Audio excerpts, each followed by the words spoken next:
안녕하십니까. 저는 고려대학교 산업경영공학과 DSB 연구실에서 석박 통합과정으로 있는 허재혁이라고 합니다. 오늘 소개드릴 논문은 이제 데이터 리파인먼트라는 키워드를 가지고 두 가지 논문을 소개드리려고 합니다.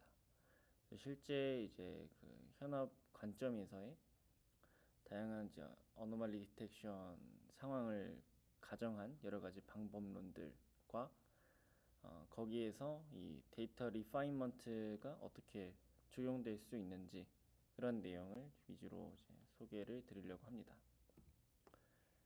먼저 이제 목차는 이 오늘 소개드릴 논문에 대한 간략한 이제 언급과 그리고 다양한 어노멀리 디텍션 세팅 먼저 말씀드리고 두 가지 소개드릴 논문에 대해서 공유를 드린 다음에 결론으로 해서 마무리를 할 예정입니다. 우선은 이제 먼저 오늘 소개드릴 논문 내용을 말씀드리도록 하겠습니다.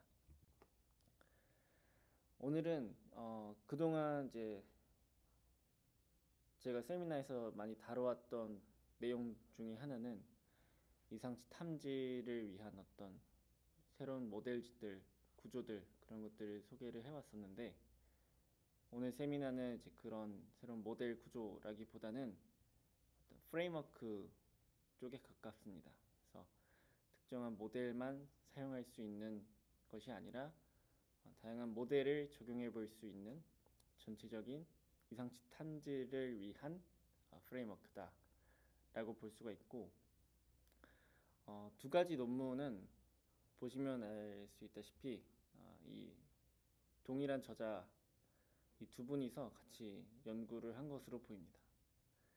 그래서 이 데이터 리파인먼트가 핵심 키워드다라고 볼 수가 있고 첫 번째로 소개드릴 논문인 이 Self-Supervised Refine Repeat 이거는 언슈퍼바이스드 상황에서의 이상치 탐지에 대한 연구입니다. 그리고 두 번째 이 스페이드라는 논문은 세미 슈퍼바이스드 상황에서의 이상치 탐지 연구입니다. 두 가지 논문에 대한 그 모티베이션을 말씀을 드리면 이 첫 번째 논문에 대한 모티베이션으로 이제 확인했을 때는 레이블이 아예 없는 상황에서 이상치 탐지 모델을 학습하기 위한 데이터 리파인먼트가 필요하다라는 것입니다. 이 제목에서의 그 unsupervised라는 내용처럼 사실은 이상치 탐지 태스크를 수행할 때 정상 데이터를 가지고 학습하는 OCC 케이스가 일반적인데 사실 그 정상 데이터라는 것 자체도 레이블이 필요합니다. 해당 데이터가 정상인지 아닌지를 미리 판별을 하고 학습을 이제 수행해야 되는데 아예 레이블이 없는 정상인지 비정상인지도 모르는 언레이블드 데이터를 가지고 이 이상치 탐지를 수행하도록 데이터 리파인먼트를 적용한 그런 연구라고 볼 수가 있습니다. 두 번째 이 세미 슈퍼바이스드는 레이블드 데이터, 그러니까 정상과 비정상으로 어노테이션이 되어 있는 일부 데이터를 가지고 이제 학습을 진행을 하는데 이때 이제 제목에서 또 언급되어 있는 키워드 중 하나가 디스트리뷰션 미스매치입니다.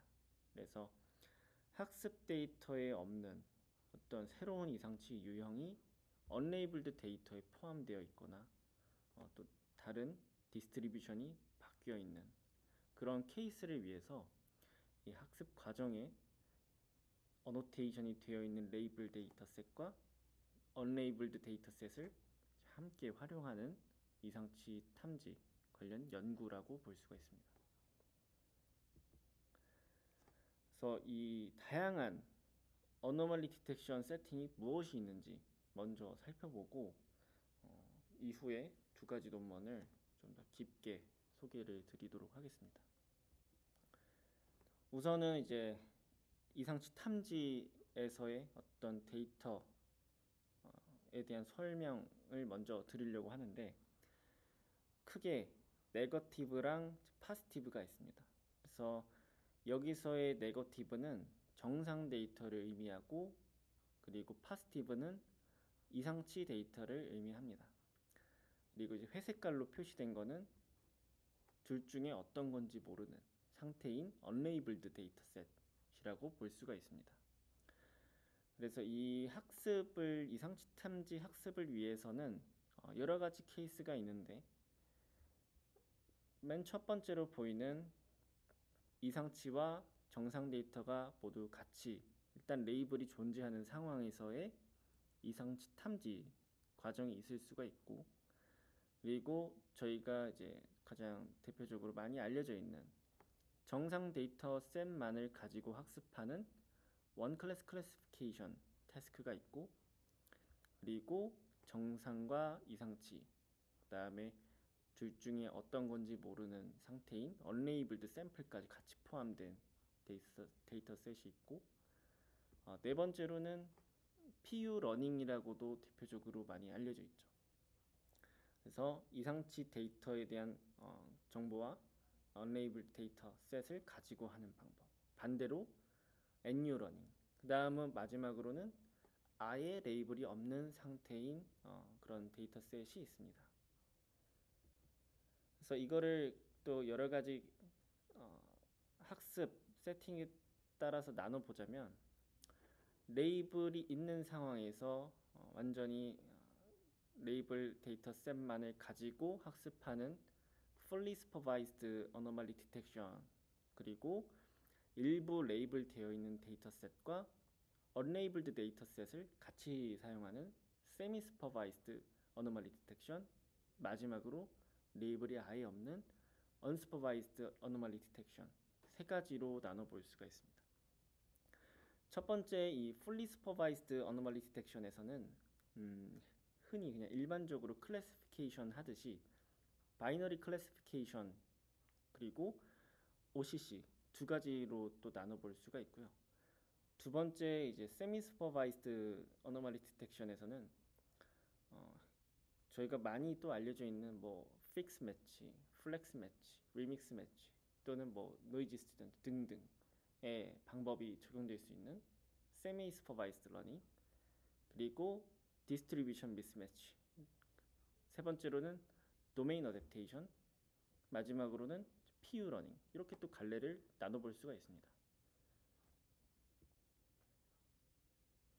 다음 예시는 크게 네 가지 케이스를 먼저 그림을 통해서 보여주고 있습니다.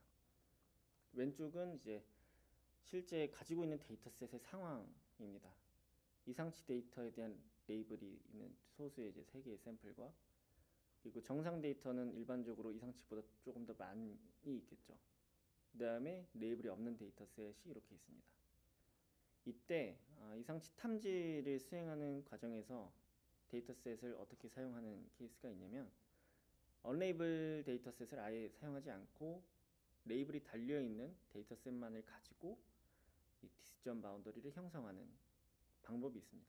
두 번째로는 언레이블드 데이터를 정상이라고 가정하고 이제 분류를 하는 그런 케이스도 있고, 그 다음으로는 아예 레이블이 없다라고 가정한 상태에서 원 클래스 클래시파이어를 통해 이 디시전 바운더리를 형성하는 그런 식의 이제 과정이 있습니다.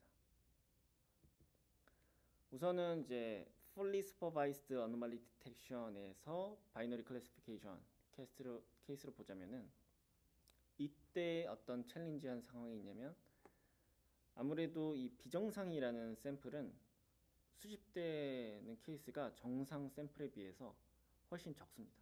따라서 이 굉장히 데이터가 임밸런스한 상황이다 라는 챌린지가 있습니다.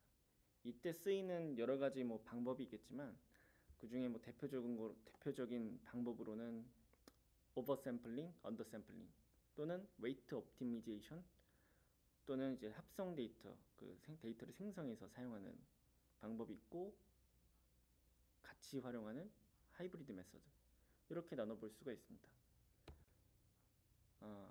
그래서 앞선 그림에서의 예시를 다시 살펴보자면, unlabeled 데이터셋을 사용하지 않고 레이블 데이터만을 사용해서 디시전 바운더리를 형성하는 과정으로 볼 수가 있습니다. 하지만 이때 단점은 이때 언레이블 데이터셋에 포함되어 있는 정상 데이터도 이상치로 분류가 될 수 있고, 반대로 언레이블에 포함되어 있는 실제 이상치 데이터가 정상 데이터로도 분류될 수가 있습니다. 그 다음 케이스인 OCC, One Class Classification에서의 챌린지는 학습에 오로지 정상 데이터만을 활용한다 라는 점이 있습니다. 그래서 지금까지 이제 연구실 세미나를 통해서 가장 많이 알려져 있는, 많이 소개된 이제 케이스라고 볼 수가 있는데, 이 OCC에 대한 방법은 크게 이제 두 가지로 나눠볼 수가 있을 것 같습니다.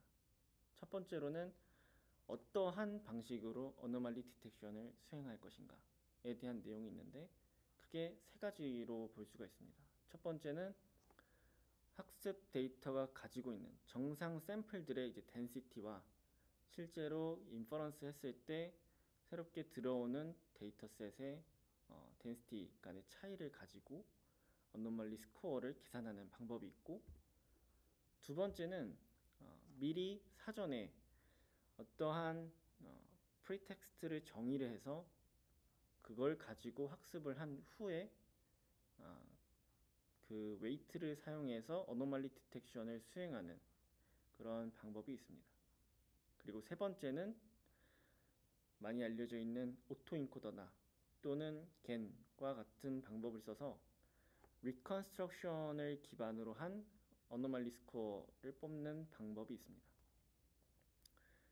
그리고 이제 다양한 트레이닝 어프로치들이 또 있을 수가 있는데, 뭐 크게 제가 이제 임의로 한 9가지로 나눠보자면, 뭐 C플로어라든지 패스트 플로어와 같은 노멀라이징 플로어가 있고, 오토인코더 기반의 방법과 최근에 이제 가장 소타 방법이나 좀 다양하게 알려져 있는 non-parametric inference 방법이 있습니다. 예를 들면 패치코어 또는 최근에 나왔었던 NPAD, PNI 등등 뭐 이런 것들이 있을 것 같습니다. 그리고 이제 날리지 디스틸레이션으로 기반으로 한 뭐 리버스 디스틸레이션 등등, 그다음에 겐 기반, 그리고 이제 디퓨전이 막 그 연구가 활발히 진행이 되면서 어노멀리 디텍션에서도 적용된 그런 케이스들이 있고, 그리고 드림이나 memseg 같은 데서 활용하는 이상치를 임의로 생성하는 그런 신테틱한 방법이 있고, 또 가장 최근에 이제 윈클립, 저희 연구실 세미나에서도 다뤄진 적이 있는데, 윈클립과 같이 클립을 기반으로 해서 제로샷으로 할 수 있는 뭐 그런 비전 랭귀지 모델 방법도 있고, 연구실 졸업생이 이제 학위 논문을 썼던 뭐 어느 VIT 그런 것처럼 이제 트랜스포머 기반으로 하는 방법이 있습니다. 이 OCC 상황은 앞선 예시에서 그림을 통해서 다시 말씀드리면, 정상이라고 레이블이 되어 있는 데이터셋만을 가지고 이제 학습해서 나머지를 이제 판별하는, 이상치로 할 것인지 정상으로 할 것인지 어노멀리 스코어를 계산하는 그런 태스크입니다. 하지만 이때도 이제 이 그림을 보면 알 수 있다시피 언레이블 데이터 중에서 정상 데이터마저도 이상치라고 분류해 버릴 수도 있는 그런 상황이 있습니다. 그 다음으로 이제 두 번째 갈래로 넘어와서 Semi-Supervised Anomaly Detection 중에 살펴보자면, 이때 챌린지는 소수의 레이블 데이터와 그 외 언레이블 데이터를 활용해서 학습을 진행하는 방법입니다. 하지만 여기 글로는 작성이 안 되어 있긴 한데, 이 이상치 탐지에서 이 일반적인 세미 슈퍼바이스드 러닝 방법을 적용하게 되면은 굉장히 이제 소수의 데이터만을 가지고 이 데이터에 의존해서 어떤 스토라이브를 만들어내는 것이기 때문에 굉장히 많은 바이어스가 발생할 수 있다, 이렇게 볼 수가 있습니다. 그 다음에 이 디스트리뷰션 미스매치라는 이제 또 방법이 있는데, 이때는 어떤 챌린지를 가지고 있냐면 레이블 데이터셋과 언레이블드 데이터셋이 서로 다른 디스트리뷰션 또는 도메인을 가지고 있는 경우를 말합니다. 예를 들자면 언레이블드 데이터에 레이블드 데이터셋에는 없는 새로운 유형의 이상치 또는 정상 케이스가 존재하는 것을 말합니다. 이때 디스트리뷰션 미스매치 관련된 연구에서 이 실험을 하는 방향은 학습 데이터의 레이블드 데이터셋과 테스트셋의 디스트리뷰션이 동일하다라고 가정을 한 후에 언레이블드 데이터셋으로부터 OOD 디텍션을 수행해서 OOD에 해당하는 샘플들을 필터링하는 방법들을 씁니다. 대표적인 방법으로는 이제 UASD라든지 OSSL과 같은 방법이 있고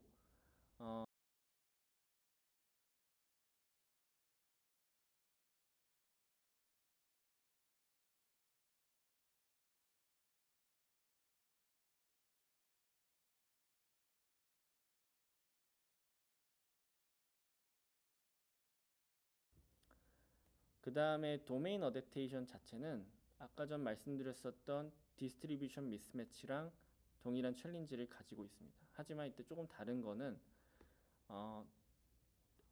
도메인이 다른 케이스에 대해서 학습 시 사용이 가능하다라고 가정을 하고 이때 레이블 데이터셋과 언레이블 데이터셋을 같이 학습하는 과정에서 도메인의 어떤 좀 의존적이지 않은 인베리언트한 리프레젠테이션을 학습하도록 하는 방법이라고 볼 수가 있습니다. 그래서 이때는 셀프 슈퍼바이스 러닝과 같은 방법을 주로 많이 활용을 합니다. 예시를 들자면 이런 식으로 조금 도메인 자체에 영향이 덜 있는 방향으로 해서 이 셀프 슈퍼바이스 러닝을 지속적으로 수행하여 이 서로 다른 도메인 간의 데이터셋을 이제 사용했을 때도 조금 더 로버스트한 성능을 낼 수 있도록 하는 것을 말합니다. 뭐 예전에 뭐 NLP 쪽에서 나왔었던 연구로는 뭐 DAPT 또는 TAPT와 같은 케이스가 비슷한 경우라고 볼 수 있을 것 같습니다. 그리고 PU 러닝 같은 경우는 정상이 아닌 이상치 데이터만 레이블이 달려있다 라는 상태에서 나머지 언레이블드 데이터랑 같이 활용해서 학습하는 이상치 탐지 챌린지를 가지고 있습니다. 그래서 이 PU 러닝이라고 불리는 과정은 우선은 언레이블드 데이터를 모두 네거티브, 즉 그 정상이라고 가정을 합니다. 그리고 언레이블드 데이터로부터 가장 좀 신뢰가 있는 confident negative 레이블을 탐색을 하고 그 데이터들에 대해서 네거티브라고 이제 정의를 한 다음 다시 파지티브로 레이블이 되어 있는 샘플들과 클래시피케이션 태스크를 수행하는 것을 말합니다. 예를 들자면은 앞선 이 그림의 예시와 같이 모든 이제 파지티브로 레이블드 되어 있는 이 샘플들을 제외하고 나머지를 전부 노멀 데이터로 가정을 합니다. 이런 식으로 모두 이제 정상이다 라고 일단 가정한 상태에서 디시전 바운더리를 이제 만들어 줍니다. 클래시피케이션 태스크를 수행해서 만들어 주고 이 중에서 가장 신뢰가 있다 라고 판단되는 샘플들에 대해 네거티브라고 정의를 해줍니다. 그런 뒤에 정의된 이 샘플들을 가지고 다시 바이너리 클래시피케이션을 수행해서 이 디시전 바운더리를 옮겨주는 그런 과정으로 진행이 됩니다. 마지막 세 번째인 이 unsupervised anomaly detection은 처음에 말씀드린 것처럼 모든 샘플에 아예 레이블이 달려있지 않은 그런 상황을 가정해서 이상치 탐지를 학습합니다.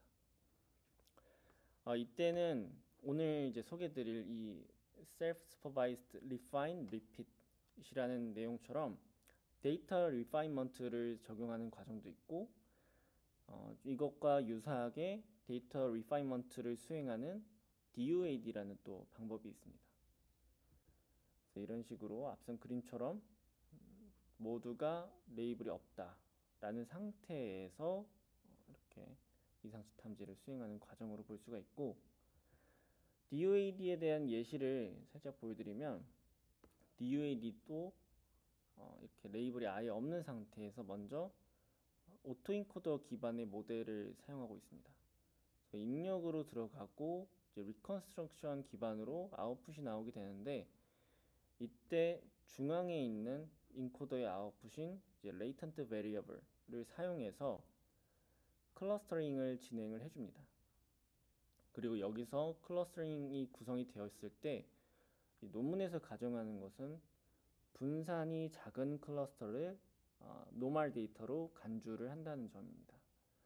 정상 데이터는 굉장히 유사한 레프레젠테이션을 가지고 있을 것이다 라고 가정을 해서 이렇게 적용하는 것이고요. 그 다음에 이때 confident normal sample들을 이제 선택을 해서 다시 이 모델의 입력으로 사용하게 됩니다. 이런 식으로 점차 데이터를 제외해 나가면서 정상 데이터만 남도록 학습하는 것이 DUAD에 대한 전반적인 과정입니다. 다음으로 이제 첫 번째로 소개드릴 논문인데요. Unsupervised Anomaly Detection 상황에서 적용될 수 있는 SRR 방법입니다. 먼저 오버뷰를 간략하게 말씀을 드리면 계속 말씀드리지만 이상치인지 정상인지 아예 그 데이터 샘플이 어떤 레이블을 가지고 있는지 모르는 상황인 Unsupervised Anomaly Detection 세팅을 가정해서 이상치 탐지 모델을 학습을 시킵니다. 그리고 오늘의 이제 세미나 키워드가 데이터 리파인먼트라고 말씀드렸던 것처럼 반복적으로 이 데이터 리파인먼트를 unlabeled 데이터로부터 이제 수행해서 이 이상치라고 판단된 샘플들을 제외해 나가는 그런 식으로 진행이 됩니다. 그림에서 이제 크게 구조들을 살펴볼 수가 있는데, 이때 바로 원본 샘플을 입력 데이터로 쓰는 것이 아니라 SSL, Self Supervised Learning 방법을 적용해서 원본 데이터로부터 레프레젠테이션을 뽑고 그 레프레젠테이션을 K개의 서브셋으로 중복되지 않게 나눈 다음에 각각을 원 클래스 클래시파이어 모델을 학습을 시키고 거기에 대해서 인퍼런스된 결과를 기반으로 만장일치로 이상치라고 판단한 케이스에 대해서만 제외를 한 뒤 다시 원 클래스 클래시파이어 제외를 하는 방향으로 데이터 리파인먼트가 진행이 됩니다.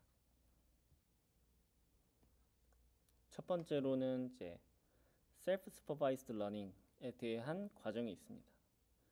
앞서 말씀드린 것처럼 원본 데이터를 바로 OCC 모델에다가 입력으로 사용하는 것이 아니라 이 self-supervised learning을 통해 나온 representation을 입력으로 사용하게 되는데, 그 이유는 이 하이퍼스피어 콜랩스 문제를 방지하기 위해서입니다. 이것과 관련된 자세한 내용은 어펜딕스 A에 또 참고하시면 또 살펴볼 수가 있는데, 여기서 간략히 말씀을 드리면 하이퍼스피어 콜랩스는 Deep SVDD에서 이제 언급됐었던 문제입니다. Deep SVDD는 이제 SVD 모델에다가 딥러닝을 추가한 모델인데, 바로 딥러닝을 이제 SVD에 대한 오브젝티브 펑션에다가 적용해서 학습을 시키게 되면은 딥러닝 모델의 웨이트가 모두 0으로 되는 경우에 SVD 오브젝티브 펑션에서 볼 수 있다시피 그 C라는 한 점으로 모든 레프레젠테이션이 수렴해 버리는 그런 문제점이 생기게 됩니다. 그래서 거기서도 이제 사전에 따로 데이터 샘플에 대해서 학습시킨 모델을 가지고 모델의 레프레젠테이션을 C로 고정한 뒤 다른 모델로 그 오브젝티브 펑션에 따라 학습을 진행해서 이러한 하이퍼스피어 컬랩스 문제를 방지했다 라는 것을 이제 바탕으로 해가지고 여기서 제한된 이 SRR 과정에서의 이제 Self Supervised Learning이 적용된 것입니다. 그리고 이 논문에서 이제 또 세팅 자체가 unsupervised이기 때문에 또 다른 문제점으로는 밸리데이션 셋이 없습니다. 그래서 이 셀프 서퍼바이스 러닝을 어느 정도까지 해야 되는지에 대한 기준이 없는데 그 기준을 이제 대안하기 위해 얼리 스타핑을 적용을 합니다. 5에폭 동안 로스가 줄지 않으면 학습을 멈추는 방향으로 진행을 했고요. 그리고 레프레젠테이션에 대한 업데이트는 매 에폭마다 해주는 것이 아니라 여기 그림에서 볼 수 있다시피 특정 에폭에서만 업데이트를 진행하도록 했습니다. 이 그림에서 언급하는 내용은 레프레젠테이션 러닝에 대한 학습 데이터의 로스가 줄어들수록 수렴이 될수록 실제로 선택된 이 샘플의 수가 향상된다 라는 내용입니다. 두 번째는 이제 refine에 대한 내용입니다. refine에 대한 내용은 크게 이제 3가지 과정으로 볼 수가 있고 이제 각각 소개드리면 K disjoint subset이라는 게 있고 두 번째는 threshold setting, 세 번째는 inference 이렇게 있습니다. 이 K disjoint subset이라는 내용은 unlabeled 데이터가 있을 때 데이터를 K개의 서브셋으로 나눠주는데 중복되지 않게 나눠서 구성을 합니다. 그래서 이 중복되지 않은 이 서브셋들을 이제 OCC 모델에 학습을 해주게 됩니다. 이때 OCC 모델은 이제 논문 실험에서 사용했던 것은 가우시안 덴시티 에스티메이션을 사용을 했습니다. 그리고 또 다른 이제 OCC 모델도 적용될 수가 있는데 뭐 꼭 특별히 좋은 뭐 딥러닝 모델도 쓸 수 있지만 간단한 GD와 같은 또는 SVD 등등의 방법을 또 적용할 수가 있습니다. 그 다음으로 이제 각각의 OCC 모델이 학습이 되었다면 이제 거기에 대해서 데이터 샘플에 대해서 인퍼런스를 적용을 해야 되는데 이 문제가 인퍼런스를 적용했을 때 해당 샘플이 이상치인지 정상인지를 판단하려면 스레시홀드가 있어야 됩니다.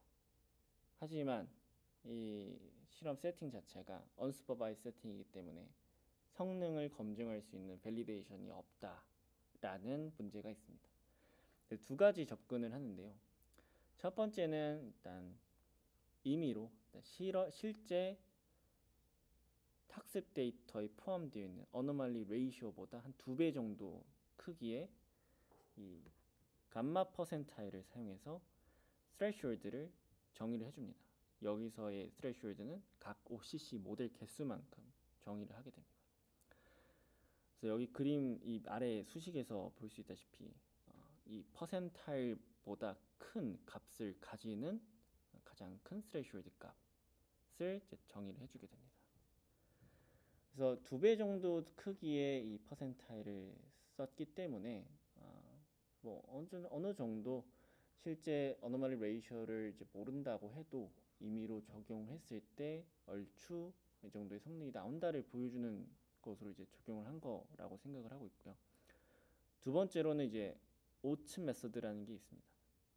오츠 메서드는 이 인트라 클래스 간의 분산을 비교해 가면서 어노멀리 스코어 분포를 기준으로 스레시홀드를 찾아주는 방법인데요.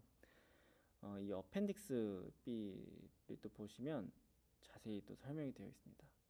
이거는 이제 영상 마지막에 또 어펜딕스에 대해서 한번 또 설명을 드리도록 하겠습니다.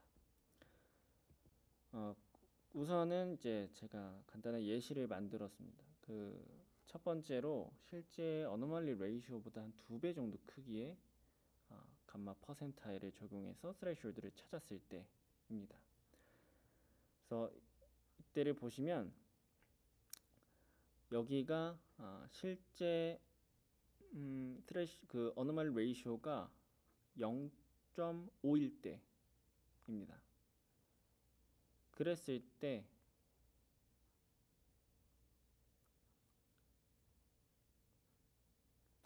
10번째 퍼센타일을 기준으로 이 어노멀리 디스트리뷰션에 대해서 이 최대 트레시홀드를 딱 탐색을 하면은 0.47이 기준이 됩니다. 0.47을 기준으로 이상치와 정상을 이렇게 나눠 보게 되면은 이 실제 이상치에 대한 영역이 이렇게 빨간색으로 표현되어 있고 실제 정상에 대한 영역이 이렇게 보라색 또는 파란색으로 표현이 되었을 때 어느 정도 이제 나뉘어지는 그런 경향을 볼 수가 있습니다. 하지만 이거는 뭔가의 그 탐색 과정을 통해서 찾아지는 스레시홀드가 아니기 때문에 약간의 성능 저하 또는 오차가 발생할 수도 있겠죠. 그러나 이 두 번째로 언급했었던 오츠 메서드를 사용해서 이제 어노멀리 스코어 분포를 고려해가지고 스레시홀드를 탐색하는 방법을 적용하면 또 다른 결과가 있습니다. 그래서 여기서의 각각의 노테이션을 설명드리면 우선 이 W0으로 되어 있는 부분은 트레시홀드 에타보다 작은 샘플의 비율을 말하고 이 시그마 0은 트레시홀드 에타보다 작은 샘플의 스코어 분산을 말합니다. 그러니까 정상에 대한 정보를 담고 있고 이 나머지 1로 표현된 두 가지 노테이션은 이상치에 대한 그런 정보를 담고 있습니다. 이 두 가지 케이스가 고려된 분산을 고려했을 때 이 값이 최소가 되는 트레시홀드 에타를 찾는 것이 오츠 메서드입니다. 오츠 메서드에 대해서도 이제 아까 전과 동일한 어노멀리 스코어를 기준으로 예시를 살펴보게 되면은 이 스레시홀드들을 이제 하나씩 쭉 그어가면서 인트라 클래스에 대한 베리언스를 이제 살펴볼 수가 있습니다. 그랬을 때 가장 인트라 클래스에 대한 분산이 작은 지점, 이 지점이 오츠 메서드를 통해 찾은 베스트 스레시홀드라고 볼 수가 있습니다. 베스트 스레시홀드가 이제 여기서 0.3mm 된 것을 볼 수가 있고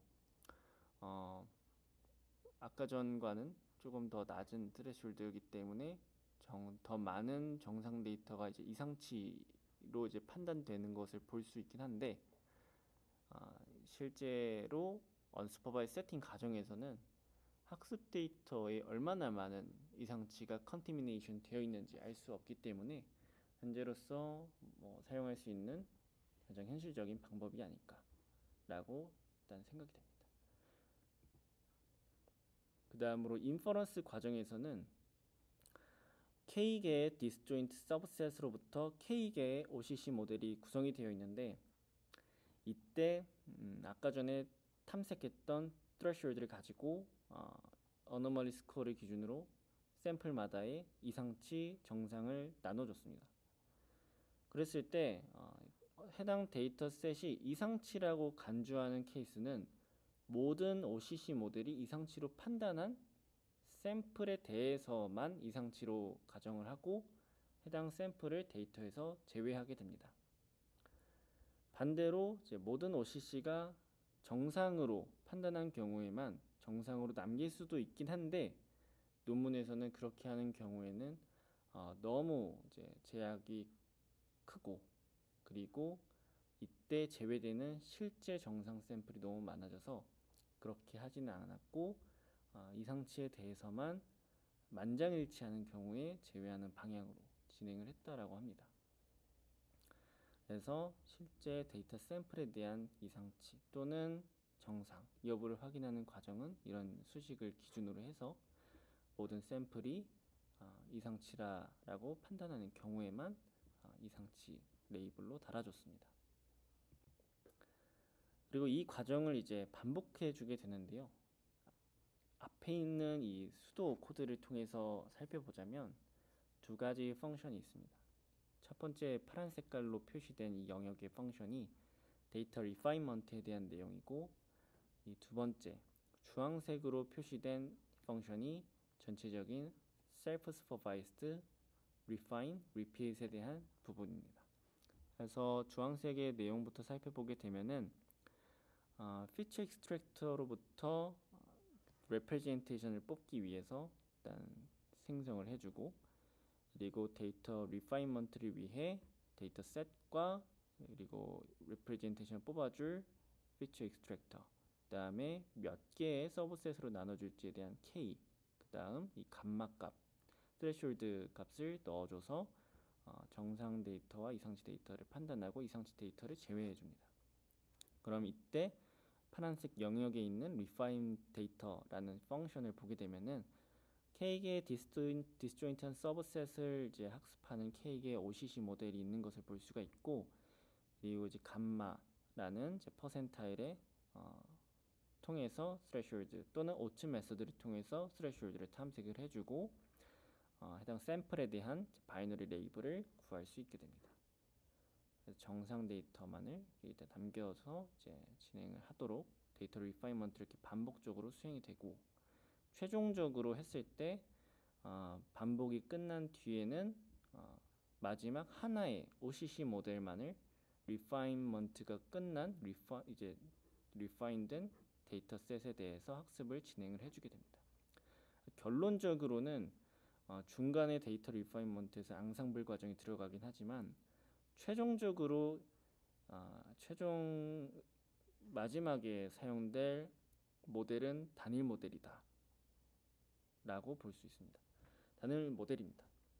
그리고 이때 이제 또 한 가지 알아두셔야 될 내용은 리파인먼트를 통해서 이상치에 대한 것을 제외해 나가는데, 이상치로 판단된 샘플은 아예 학습 데이터로부터 배제되는 것이 아니라 다시 리파인먼트를 수행할 때 모든 언레이블 데이터에 대해서 적용을 해주게 됩니다. 이 그림에서 볼 수 있다시피 이 D라는 데이터셋, 원본 언레이블 데이터셋이 계속 반복적으로 포함되는 것을 볼 수가 있습니다.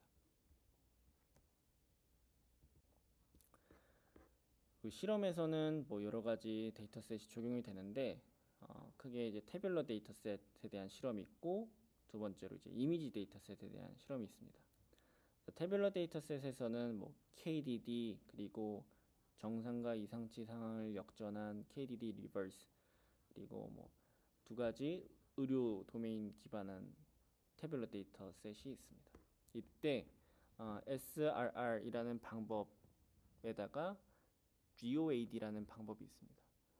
이걸 적용했을 때와 SRR 방법을 적용하지 않았을 때, 그리고 OCSVM OCC 모델만 적용했을 때에 대한 케이스를 비교해 보자면, 지금 X축은 이제 학습 데이터에 얼마나 많은 어노말리가 포함되어 있냐, 얼마나 컨테미네이션 되어 있냐 라는 상황으로 이제 점차 레이시오가 커지는 상황입니다. 이때 F1 스코어를 기준으로 비교해 보자면 SRR 제한한 이 방법이 적용되었을 때 컨테미네이션의 크기가 비율이 이제 커질수록 다른 방법에 비해서 어느 정도 성능 하락이 덜 된다, 조금 더 덜 민감하고 로버스트하다라는 결론을 볼 수가 있습니다. 그리고 KDD 리버스에서는 이러한 특징이 더 두드러지는 걸 볼 수가 있고, 마지막에 이 네 번째 데이터셋에서의 결과는 약간 그렇게 차이가 명확하지 않다라고 볼 수가 있는데, 이 두 가지 데이터셋에 대한 이유로는 아무래도 데이터 자체의 수가 적기 때문에 성능의 편차가 커서 이러한 결과가 보인 것 같다라고 이제 언급을 하고 있습니다. 그리고 이미지 데이터셋에 대해서 이제 사이퍼10을 가정하고 있는데요. 사이퍼10은 보통 이제 분류 모델을 만들기 위한 이제 분류 태스크에 사용되는 벤치마크 데이터셋이죠. 근데 이 데이터셋을 이제 특정 클래스를 노말로 가정하고 나머지 클래스에서 일부를 학습 데이터로, 나머지는 모두 평가 데이터로 사용하는 방식으로 바꾸어서 이제 실험을 진행을 했습니다. 그래서 이때 SRR을 적용한 방법과 그 다음에 적용하지 않은 방법, 그리고 컨트라스티브 러닝이 아닌 다른 셀프 슈퍼바이즈 러닝 방법을 적용한 것, 뭐 또는 로테이션 네트워크 DAE 등등의 방법과 비교를 했습니다. 그래서 뭐 AUC라든지 Average Precision이라든지 이제 Recall에 대한 성능을 비교했을 때 SRR을 적용한 케이스가 학습 데이터의 어노멀리 레이쇼가 커질수록 보다 로버스트한 그런 결과를 보이고 있습니다. 두 번째 이미지 데이터셋 케이스로는 MVTech 그리고 Fashion Amnist, Dog vs Cat 세 가지 데이터셋에 대한 비교입니다. 세 가지 데이터셋도 앞선 이제 사이퍼10과 동일하게 데이터를 세팅을 합니다. 이 MVTech 같은 경우는 이성치 탐지 태스크의 벤치마크로 자주 사용되는 데이터셋이기 때문에 학습을 위한 정상 데이터가 따로 구성이 되어 있긴 한데 컨테미네이션 상황을 가정하기 위해서 평가 데이터의 어노멀리 샘플 중 일부를 학습 데이터의 노멀 샘플과 교환해서 이렇게 데이터셋을 구성을 했다라고 합니다. 여기서의 결과는 이제 MVTech이라든지 패션 애니스트 두 가지는 이제 SRR이 적용하지 않았을 때보다 좀 보다 좋은 결과를 보이고 있긴 한데 Dog vs Cat에서 이렇게 성능이 큰 차이가 나지 않고 SRR을 적용했음에도 레이쇼가 커짐에 따라 성능이 더 많이 떨어지는 이유로 언급한 내용은 강아지와 고양이에 대한 두 클래스 간의 레프레젠테이션이 굉장히 유사해서 데이터 리파인먼트가 제대로 이루어지지 않았기 때문에 성능 향상이 다른 데이터에 비해 더 낮았을 것이다 라고 이제 언급을 하고 있습니다. 다음으로는 이제 어블레이션 스터디에 대한 내용입니다. 여기서 또 언급드릴 내용은 이 두 가지를 언급을 드릴 수 있을 것 같은데 SRR without final OCC라는 내용은 결국에 마지막에 하나의 단일 OCC만을 정제된 데이터셋으로 학습을 시킨다라고 말씀을 드렸습니다. 하지만 이제 여기서 어블레이션 스터디 했던 것은 파이널 OCC 단일 모델을 사용하지 않고 데이터 리파인먼트 과정에 들어있는 K개의 OCC 모델의 앙상블 결과로 이상치 탐지를 수행한 성능입니다. 그래서 언급하기로는 이 성능이 더 낮아진 이유로는 아무래도 이 데이터 리파인먼트에 들어간 OCC는 그 학습에 사용된 서브셋에 어노멀리가 포함되어 있기 때문에 그 OCC만으로는 성능 향상을 하기에 한계가 있다 라고 얘기를 합니다. 다음으로 네 번째 이 데이터 리파인먼트 for only OCC 라는 과정은 리프레젠테이션을 업데이트 하지 않고 그냥 계속 리파인먼트만 수행하는 내용입니다.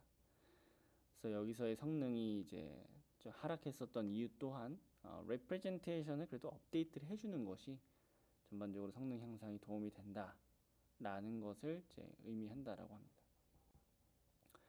그리고 데이터 리파인먼트가 그럼 잘 된 것이 맞는가에 대한 이제 결과를 또 그림으로 볼 수가 있는데 왼쪽 이제 A와 B의 결과를 보자면 대부분 컨테미네이션 레이쇼에서 어노멀리 샘플을 항상 이제 80% 이상 정도, 뭐 여기 때는 아니긴 하지만 80% 이상 어노멀리 샘플 중에 80% 이상을 제외한다. 이제 라는 그런 결론이 있습니다. 그리고 C와 D의 이제 그림을 보면은 이 레프레젠테이션을 업데이트 할수록 더 많은 어노멀리 샘플을 제외하고 노멀 샘플을 남기게 된다라는 이제 결론입니다. 다음으로는 그러면 또 중간에 데이터 리파인먼트에서 K개로 나눈다 그랬는데 그 K가 어느 정도인지에 따라서 이제 변화를 주고 실험한 결과입니다. 그래서 여기서 그림에서 볼 수 있다시피 뭐 K가 많으면 많을수록 좋긴 하겠지만 너무 많으면 학습 과정에 많은 시간이 또 소요될 수도 있겠죠. 그리고 또 아래의 케이스와 같이 보면은 특정 K개 이상은 특별히 의미가 없다라고 볼 수도 있습니다. 그 다음으로 이제 오른쪽에 threshold percentile의 결과로 보면은 지금 이 결과를 나타내기 위한 학습 데이터의 어노멀리 레이쇼는 10%인데 2배 정도 큰 threshold를 이제 잡기도 했다라고 말씀을 드렸잖아요. 여기서는 이제 2배 정도 큰 이제 퍼센트를 한 20 정도로 잡은 것인데 20보다 큰 케이스에 대해서도 어느 정도 로버스트한 그런 성능을 보이고 있기 때문에 스레시홀드가 적당히 크면은 그래도 조금 더 덜 센시티비티한 그런 결과가 있다라는 것을 볼 수가 있습니다. 그리고 또 다른 스레시홀드 탐색 방법으로서 좀 현실적인 방법으로서 오츠 메서드를 말씀을 드렸었는데 이 파란 색깔 선이 실제 학습 데이터에 포함되어 있는 어노멀리 레이쇼를 가지고 적용한 결과이고 주황 색깔 선이 오츠 메서드를 가지고 적용한 결과입니다. 그래서 결과를 보면은 단순히 이 SRR 그 데이터 리파이먼트를 적용하지 않고 그냥 컷페이스트 방식으로만 어노멀리 디텍션을 수행한 케이스보다 어노멀리 레이시오가 학습 데이터에서 커질수록 조금 그러니까 더 로버스트하고 실제 어노멀리 레이시오를 트레시홀드로 사용했을 때와 유사한 결과를 보인다고 합니다. 뭐 이 파란 색깔 선은 실제 어노멀리 레이시오라고 말씀드렸는데 좀 아쉬웠던 거는 뭐 아까 전에 보여드렸었던 2배 레이시오 2배 크기의 퍼센타일의 결과도 같이 뭐 보여주면 좋지 않았을까 뭐 이런 생각을 해봤습니다. 그 다음 두 번째 논문입니다. 두 번째 논문은 이제 세미 슈퍼바이스드 세팅에서의 어노멀리 디텍션을 수행하는 스페이드라는 방법입니다. 이 스페이드라는 방법은 이 약자가 어떻게 구성이 되었냐면 세미 슈퍼바이스드 수도 레이블러 어노멀리 디텍션 및 앙상블링이라고 합니다. 그래서 같은 저자가 또 쓴 만큼 방법 자체도 아까 전에 말씀드렸던 SRR이랑 조금 유사합니다. 단 이때는 세팅이 좀 다르죠. 아까 전은 언슈퍼바이스드였고 요번은 세미 슈퍼바이스드입니다. 그래서 이 그림에서 먼저 간략하게 구조를 설명을 드리면 동일하게 레프레젠테이션을 뽑아주는 과정이 있고요. 그 과정에서 셀프 슈퍼바이스 로스를 계산할 수가 있고 여기서 수도 레이블러가 있습니다. 수도 레이블러가 이 데이터 리파이먼트 과정이다 라고 볼 수가 있고 그리고 지금은 세미 슈퍼바이스드이기 때문에 프레딕터를 통해 슈퍼바이스드 로스를 계산을 할 수가 있죠. 이런 식으로 구성이 되어 있고 이 세팅, 세미 슈퍼바이스드 세팅이 언슈퍼바이스드 세팅과는 다르게 뭐 조금 더 유리한 점이라고 한다면 레이블 데이터셋으로부터 어노멀리 레이쇼를 고려해가지고 스레시홀드를 정할 수 있다라는 점이 있습니다. 그리고 이 스페이드의 또 장점이라고 한다면 여기서 이후에 결과를 통해서 또 말씀을 드리겠지만 새로운 유형의 이제 이상치에 대해서도 로버스트한 성능을 보인다라고 볼 수가 있습니다. 이 새로운 유형의 이상치 또는 지금 이 논문 자체가 여기 언급했었던 키워드가 디스트리뷰션 미스매치라는 내용이 있는데 그게 세 가지 케이스로 또 살펴볼 수가 있습니다. 첫 번째는 이 PU 러닝 세팅입니다. PU 러닝은 이제 맨 처음 어노멀리 디텍션 여러 가지 세팅에서 말씀드렸던 것처럼 레이블은 모두 이상치 데이터만 되어 있는 상황이고 나머지가 이제 레이블이 되어 있지 않은 상황입니다. 이때 언레이블 데이터에 정상 데이터도 포함되어 있을 수 있기 때문에 이 두 데이터셋 간의 디스트리뷰션이 맞지 않는 상황이다라고 볼 수가 있고 그리고 레이블의 이상치와 정상 두 가지 포함되어 있지만 언레이블 데이터셋의 이 노란색 박스처럼 레이블 데이터 셋에서 없었던 새로운 이상치 유형이 포함된 경우가 있을 수 있습니다. 세 번째 케이스로는 easy vs difficult라는 내용이 있습니다.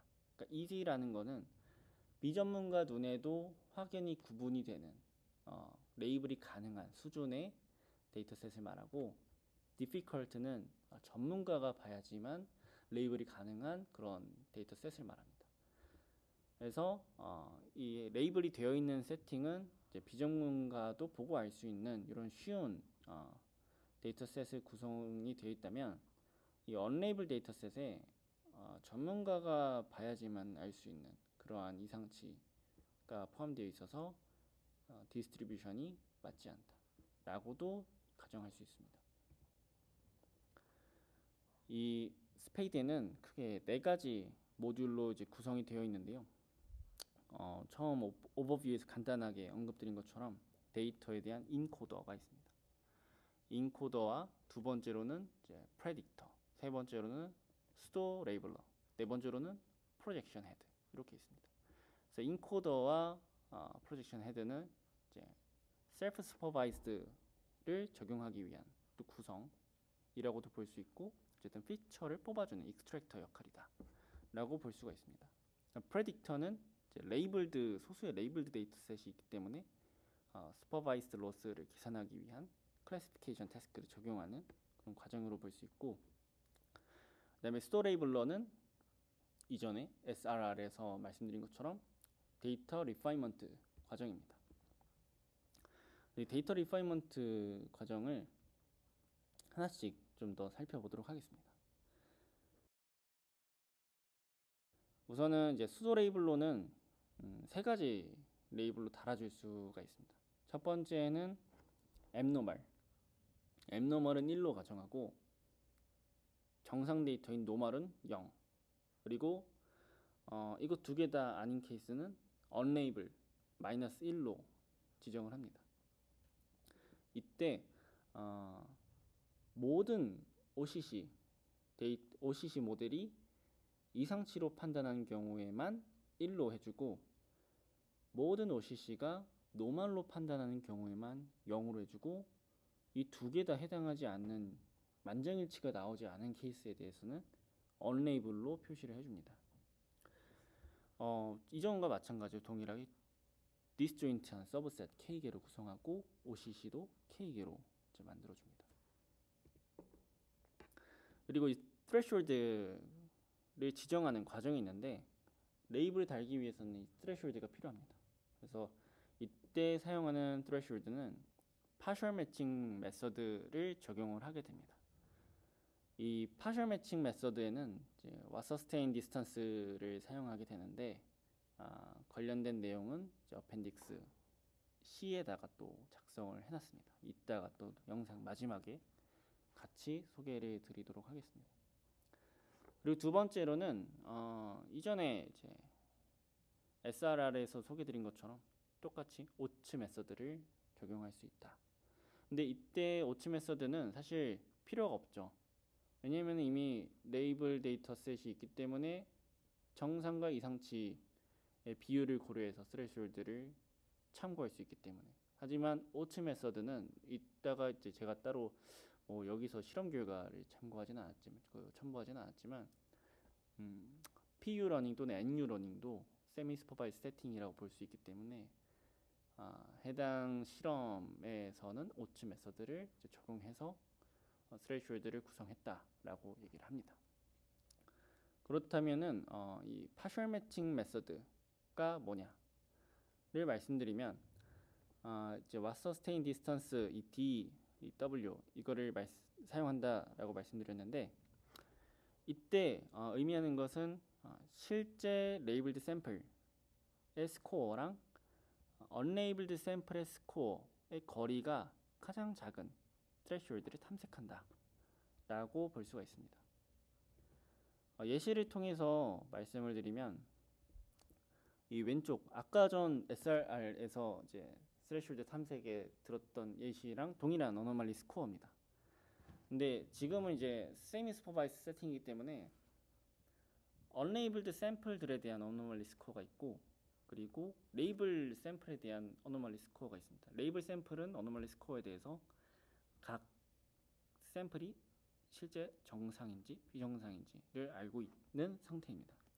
그래서 이 두 가지 그 디스트리뷰션을 이제 고려해가지고 정상에 대한 이제 왓서스테인 디스턴스를 이제 기반으로 해서 가장 작은 지점에 정상에 대한 스레시홀드를 찾을 수가 있고, 마찬가지로 비정상에 대해서도 왓서스테인 디스턴스 가장 작은 지점의 스레시홀드를 찾을 수가 있습니다. 그래서 두 가지 이제 실제 어노멀리 레이시오를 기반으로 하여 찾았을 때의 각각 정상과 비정상의 스레시홀드를 가지고 이 수도 레이블을 비교해 보자면, 이런 식으로 정상 데이터 스레시홀드보다 작은 케이스는 이제 파란색 또는 보라색의 정상 디스트리뷰션을 볼 수가 있고, 빨간 색깔인 비정상 데이터, 이상치 데이터에 대한 빨간 색깔 스레시홀드보다 큰 영역에 대해서는 이렇게 빨간 색깔 디스트리뷰션이 나오는 것을 볼 수가 있고, 그것도 이것도 아닌 중간의 영역을 언레이블드 데이터 레이블로 이제 수도 레이블을 달아주게 됩니다. 그 다음에 이제 전체적인 학습을 위해서 크게 세 가지 로스가 사용되게 됩니다. 첫 번째로는 이제 레이블 데이터를 가지고 있기 때문에 바이너리 클로스 엔트로피 로스를 사용하게 되고, 그리고 스토레이블러를 통해서 언레이블 데이터셋에 대해서도 스토레이블이 달리기 때문에 해당 언레이블로 스토레이블이 달린 것을 제외한 나머지 스토레이블로 달린 이상치와 정상 샘플에 대해서 또 이제 바이너리 크로스 엔트로피 로스를 계산을 할 수가 있습니다. 그리고 셀프 슈퍼바이스 과정이 또 있기 때문에 셀프 슈퍼바이스 로스도 같이 해서 크게 세 가지의 로스를 더해서 이제 파라미터를 최적화를 시켜줍니다. 이때 언레이블 데이터에 대한 이제 크로스 엔트로피 로스랑 셀프 슈퍼바이스드 러닝에 대한 로스를 이제 알파와 베타라는 가중치로 이제 조절을 하게 되는데, 실제 학습 이후 이제 실험에 대한 결과에서는 모두 알파 베타를 1로 그냥 적용해서 사용했다라고 합니다. 그리고 실험에 대한 베이스라인 여러 가지 프레임워크 상황이 크게 8가지로 볼 수가 있습니다. 첫 번째는 언레이블드 데이터를 사용하지 않는 슈퍼바이스 클래시피케이션이 있고, 두 번째는 언레이블 데이터셋을 모두 정상 네거티브로 가정하는 네거티브 슈퍼바이스 클래시피케이션이 있습니다. 세 번째는 이제 이상치 레이블과 언레이블들을 다 사용하지 않는 OCC가 있고, 네 번째 네거티브 OCC는 언레이블 데이터를 뭐 정상이라고 가정하고 쓰는 네거티브 OCC입니다. 그 다음에 다섯 번째 언슈퍼바이스드 OCC는 SRR 방법과 같은 것을 말하고, 여섯 번째로 세미 슈퍼바이스 러닝은 지금 세팅에서의 또 다른 여러 가지 세미 슈퍼바이스 러닝 메서드를 의미합니다. 데이터 리파인먼트가 없는. 그리고 일곱 번째는 처음 초반부에 설명드렸었던 도메인 어댑테이션 기반의 방법. 여덟 번째는 PU 러닝 세팅이 있습니다. 우선은 지금 이 논문에서 또 그 장점이라고 말했었던 것이 디스트리뷰션 미스매치 상황에서 좋다라는 내용이 있었는데, 그것을 이제 확인하고자 overall, given, missed 이렇게 세 가지로 나왔습니다. missed가 이제 레이블드 데이터셋에 포함된 이상치 유형과 unlabeled 데이터셋에 포함된 이상치 유형이 다른 케이스라고 볼 수가 있고, given은 두 개가 디스트리뷰션 미스매치가 없는 그런 케이스고, overall은 두 가지 케이스 모두 고려된 그런 상황입니다. 그러니까 이 데이터셋에 대해서 평가를 좀 서브셋으로 나눠서 했다라고 보시면 됩니다. 일단은 뭐 사실 그 논문 자체에 정확한 그 각 용어에 대한 설명은 없지만, 제가 판단하기에는 일단 의미로 뭐 그렇게 생각이 되어서 일단 설명을 드렸고요. 데이터에 대한 디스크립션은 뭐 자세하게 또 논문에 담겨져 있었기 때문에 어펜딕스 D에다가 제가 따로 그 캡처를 해가지고 그 디스크립션을 따로 남겨놨습니다.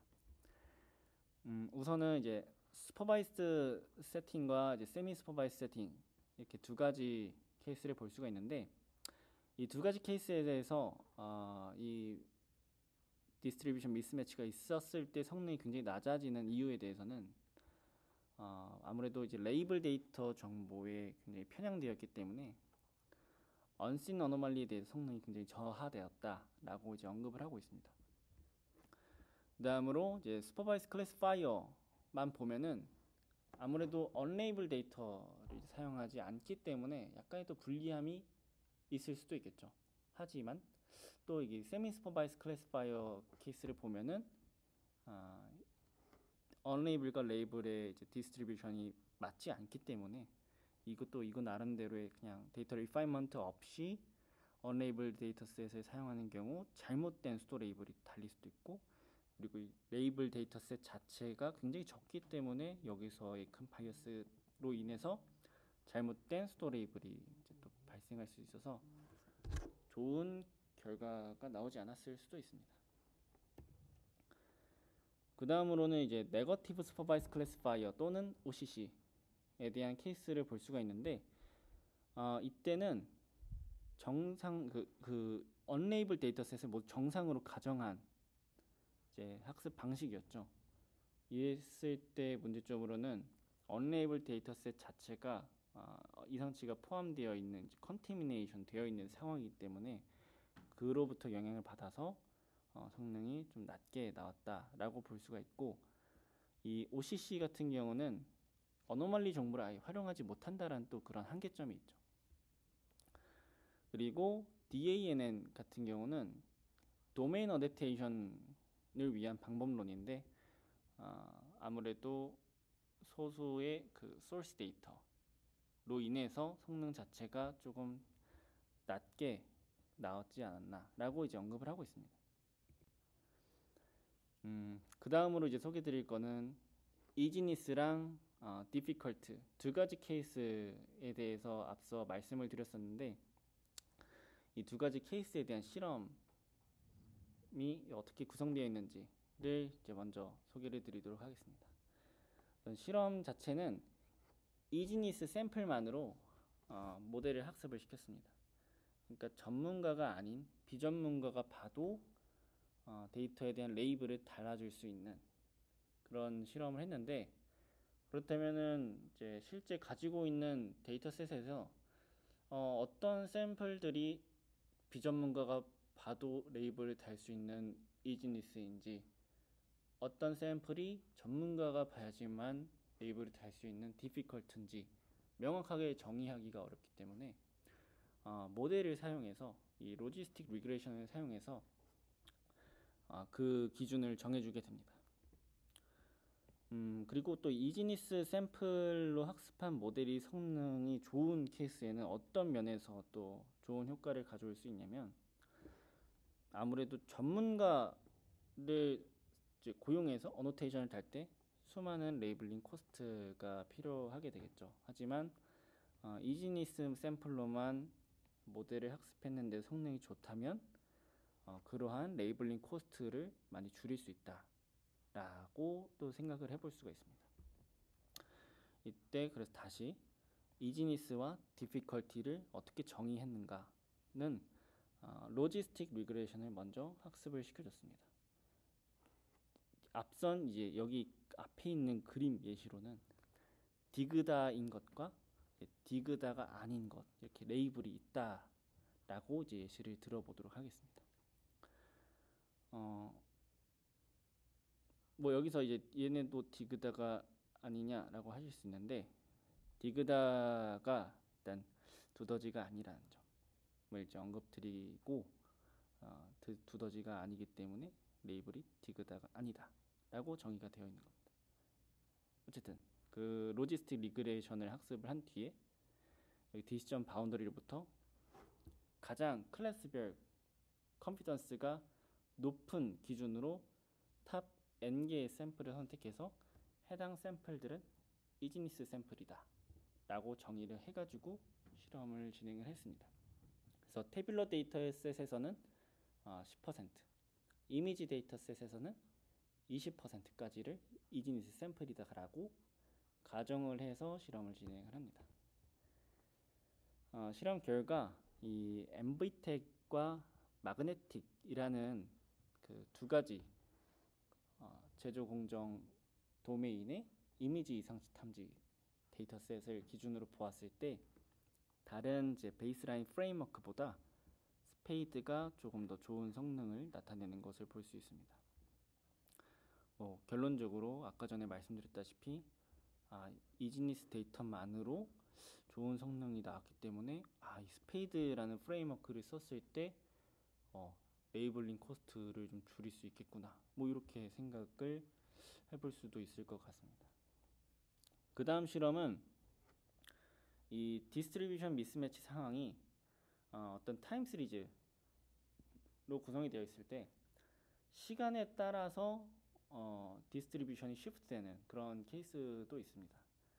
뭐 이상치에 대한 유형이 시간에 따라서 바뀌는 케이스로 볼 수가 있는데 이러한 이제 실험을 하기 위해서 이제 케글에 공개되어 있는 신용 불량 탐지, 신용 사기, 크레딧 프라우드나 뭐 생트 프라우드, 뭐 이런 거를 이제 데이터 두 가지를 사용해서 실험을 진행했다라고 합니다. 이때 학습 데이터랑 평가 데이터는 시간 순에 따라서 50%씩 나눠서 분할을 했었고요. 그리고 레이블링 레이시오는 5%, 10% 각, 그리고 여기서는 10%, 20% 이렇게 나누어서 실험을 진행을 했습니다. 결론적으로 스페이드 방법 자체가 다른 이제 프레임워크보다 조금 더 좋은 성능을 나타내고 있었다. 그래서 타임에 따라서 시간에 따라서 바뀌는 디스트리뷰션에서도 조금 더 로버스트한 결과를 보였다라고 이제 언급. 다음으로는 이제 스토레이블이 잘 되었는가에 대한 이제 그림입니다. 이 그림에서 보면은 이제 왼쪽 Y축이 이제 프리시전이고 X축은 어노멀리 스코어에 대한 이제 퍼센타일입니다. 우선 첫 번째로 정상 데이터, 이 네거티브 샘플을 보면은 이제 퍼센타일에 따라서 또 이제 Y축 이 수치를 보게 되면 어느 정도 로버스트한 그런 프리시전 성능을 보이지만 어노멀리에 해당하는 경우는 이 퍼센타일이 조금만 바뀌어도 크게 프리시전 성능이 달라지는 그런 좀 센시티비티한 그런 결과를 성능을 보입니다. 하지만 이때 중요한 것은 이 논문에서 언급하는 것은 파셜 매칭 메서드를 적용해서 구한 이 스레숄드가 이 프리시전이 높게 나오도록 정확한 스토레이블을 달아줄 수 있는 스레숄드로 계산이 되었다라고 볼 수가 있습니다.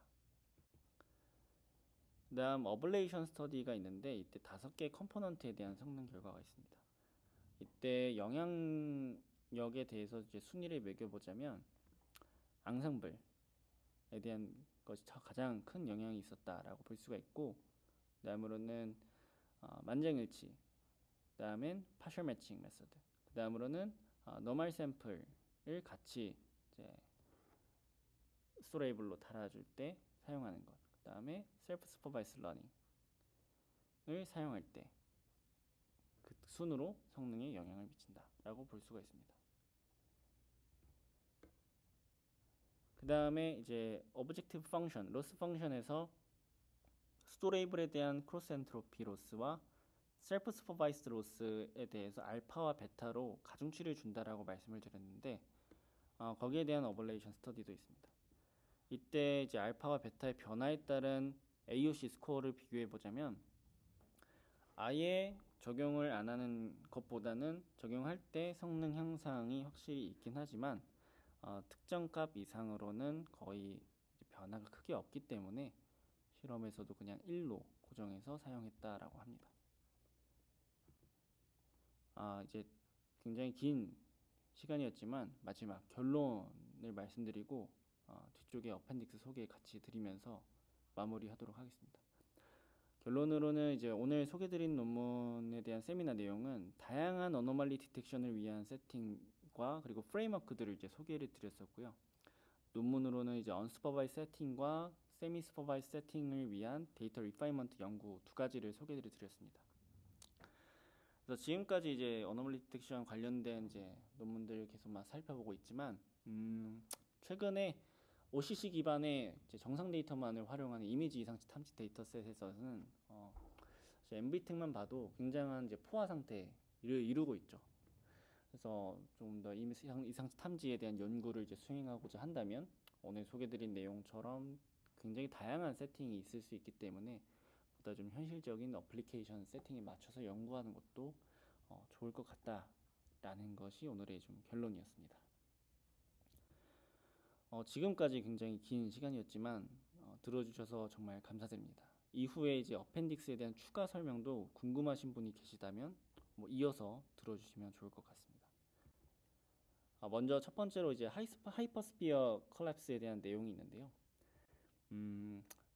하이퍼스피어 콜랩스 문제는 이제 딥 SVDD에서 언급됐었던 문제고, 원클래스 SVD에서 이제 딥 러닝 네트워크를 추가할 때 이 웨이트 W가 0으로 이제 수렴하게 되면은 여기 있는 제약식처럼 C라는 한 점으로 레프레젠테이션이 다 동일한 아웃풋으로 갖게 되는 트리비얼 솔루션이 발생한다라는 문제점입니다.